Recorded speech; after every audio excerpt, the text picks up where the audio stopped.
আসসালামু আলাইকুম ওরহমতুল্লাহ ওবরাকাতু। সুপ্রিয় এনএসএ মিডিয়ার দর্শক শ্রোতা ভাই ও বোনেরা, আজ আমি আপনাদের সামনে আলোচনা করব কুরআন তেলাওয়াত শোনার কিছু উপকারিতার কথা। কুরআন তিলাওয়াত শোনার বিশেষ 3টি উপকারিতার কথা আমি আলোচনা করার চেষ্টা করব ইনশাআল্লাহ। কুরআন মহান আল্লাহ তাআলার বাণী। তিলাওয়াতের বিশেষ ফজিলত রয়েছে।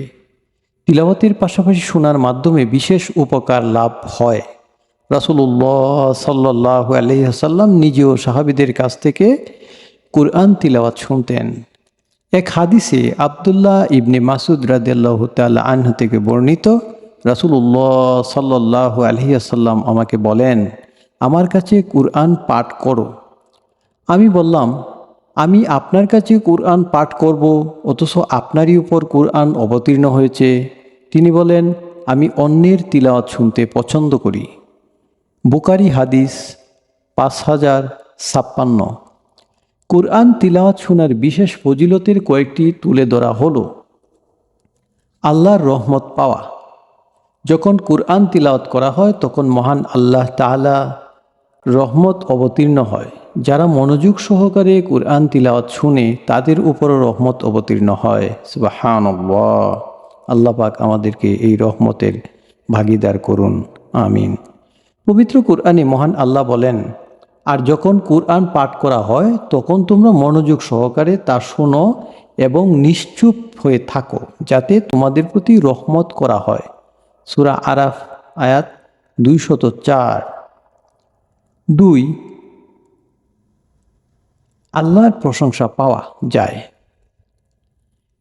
আল্লাহর প্রশংসা পাওয়া যায়। যারা কুরআনের মজলিসে অংশ নিয়ে ভক্তি শ্রদ্ধার সঙ্গে কুরআন তেলাওয়াত করে এবং শুনে, মহান আল্লাহ রাব্বুল আলামিন ফেরেশতাদের মজলিসে তাদের প্রশংসা করেন। সুবহানাল্লাহ, সুবহানাল্লাহ।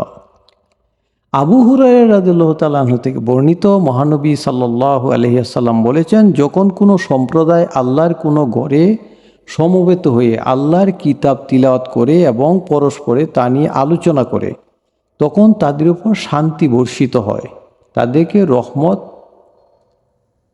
ঢেকে নেয়। ফেরেশতারা তাদেরকে ঘিরে রাখে এবং আল্লাহ তার নিকটবর্তী ফেরেশতাদের কাছ থেকে প্রশংসা করেন এবং আল্লাহ তার নিকটবর্তী ফেরেশতাদের কাছে তাদের প্রশংসা করেন। আবু দাউদ হাদিস 1455। 3, হেদায়েতের পথ দেখায়। পবিত্র কুরআন মানুষকে হিদায়াতের পথ দেখায়। কুরআন মানুষের হৃদয়কে যেমন প্রশস্ত করে, তেমন প্রশান্ত করে, তেমনি হৃদয়ের বক্রতা দূর করতেও এবং কার্যকর ভূমিকা রাখে। মহান আল্লাহ বলেন, নিশ্চয়ই এই কুরআন হিদায়াত করে সে পথের দিকে যা সর্বশ্রেষ্ঠ, সরল, সুদৃঢ় এবং সতর্কতাপরায়ণ এবং সৎ কর্মপরায়ণ মুমিনদের সুসংবাদ দেয় যে তাদের জন্য রয়েছে মহাপুরস্কার। সূরা বনী ইসরাইল আয়াত 9। অন্য আয়াতে ইরশাদ হয়েছে, যারা মনোযোগ সহকারে কথা শুনে অতঃপর তার মধ্যে যা উত্তম তা অনুসরণ করে, তাদেরকেই আল্লাহ হিদায়াত দান করেন আর তারাই বুদ্ধিমান। সূরা জুমার আয়াত 18।